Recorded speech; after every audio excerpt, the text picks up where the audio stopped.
başladık. Arkadaşlar ikinci part geldi. 9 metre düştüm. Gördüğünüz gibi bol oldu. Yani hiçbir şey yok. Lik ha ha ha. Ulan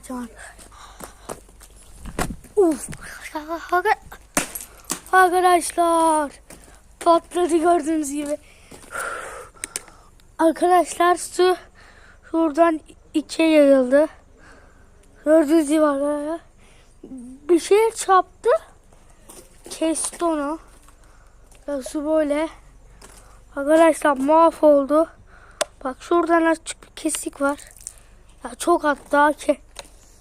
Bir şey geldi ve mahvoldu.